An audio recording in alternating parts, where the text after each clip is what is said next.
IND AS 116, Leases Explained, Accounting, Logic, and Interview Insights by Candymentor, Candymentor.com. Hello and welcome to Candymentor. Today we're decoding IND AS 116, Leases, one of the most widely tested and practically relevant accounting standards. By the end of this session, you'll clearly understand how leases are recognized, measured, and presented, and how to speak confidently about them in interviews. Let's go step by step, from the big picture to journal entries and real-world examples. 1. What IND AS 116 covers?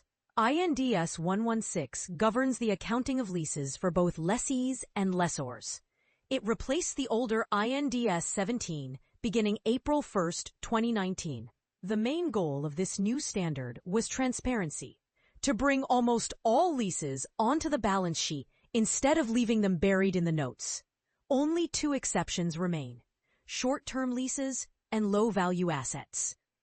Interview tip: when asked why lease liabilities are now recognized, say, to make hidden obligations visible and improve comparability across companies. 2. Key definitions. A lease is simply the right to use an asset for a defined period in exchange for payments. For the lessee, two new balance sheet items appear.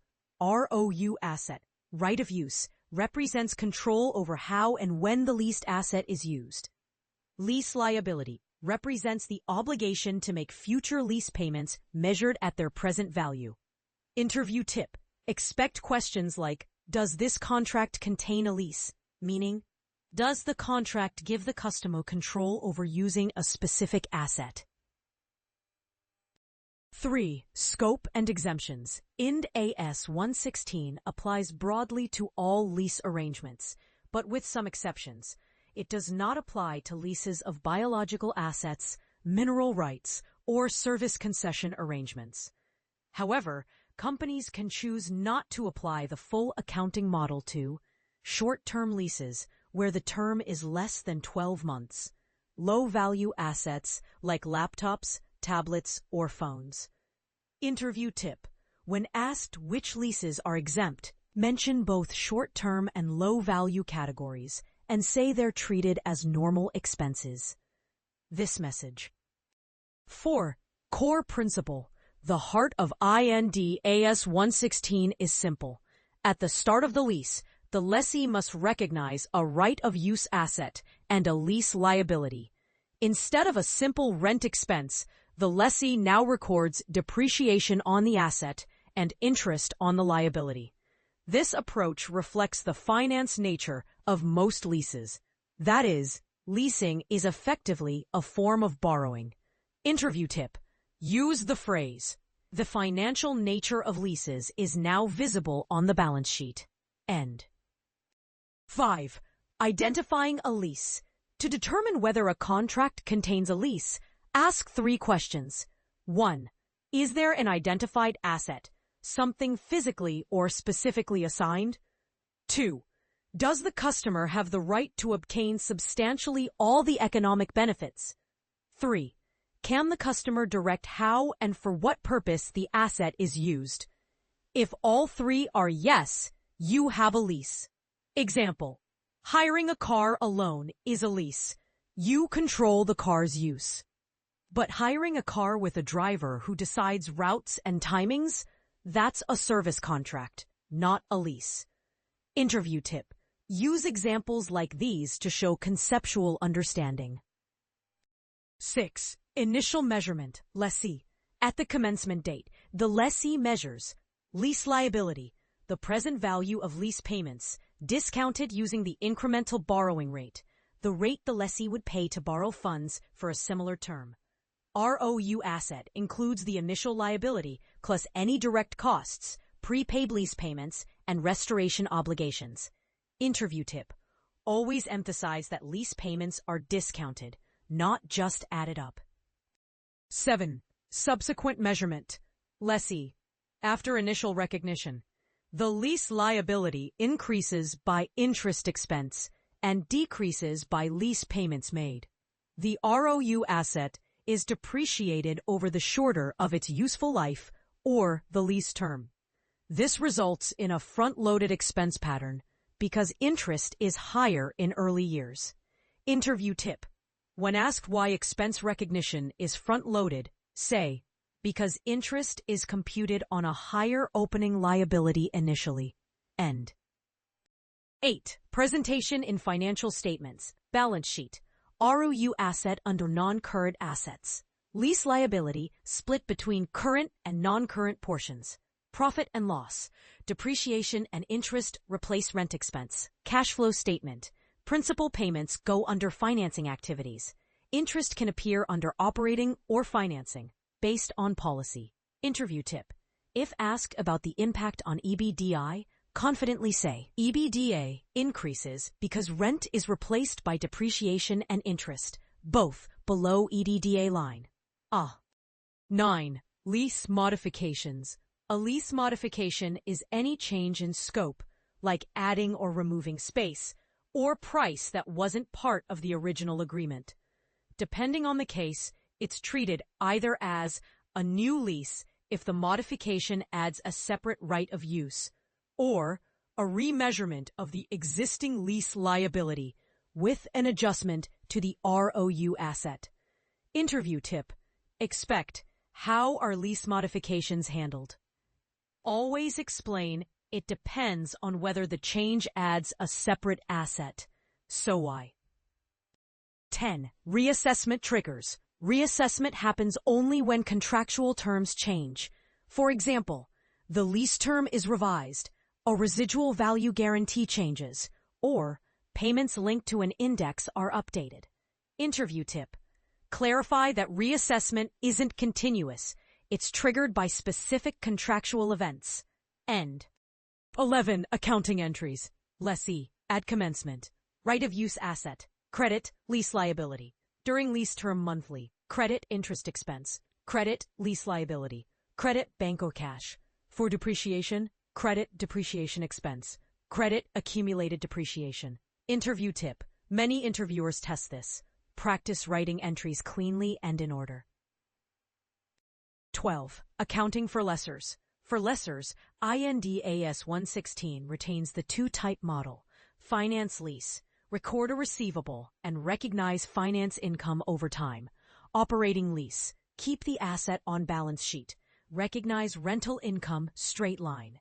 Interview tip, be able to compare clearly. Lessee records an ROU asset. Lessor may keep or derecognize the underlying asset depending on lease type. 13. Discount rate concepts. If the implicit interest rate in the lease isn't known, use the incremental borrowing rate, IBR, the rate the lessee would pay to borrow funds for a similar term and security. In practice, finance teams may estimate it using existing loan rates, adjusted for lease tenure and risk. Interview tip. Interviewers often ask, how do you find the IBR? Be ready to explain your reasoning, not just the definition. 14. Disclosures required. Lessee disclosures include a maturity analysis of lease liabilities, breakdown of ROU assets by class, like land, building, equipment, total interest expense on leases, cash flow impacts and key assumptions used. Interview tip. If you claim transparency improved under IND AS 116, justify it. More detail is now visible in both numbers and notes. 15. Comparison with IND AS 17. Under the old standard, lessees had to classify leases as finance or operating. Operating leases never appeared on the balance sheet. Now, under IND AS 116, all leases, except exemptions, are brought on balance sheet using one single model.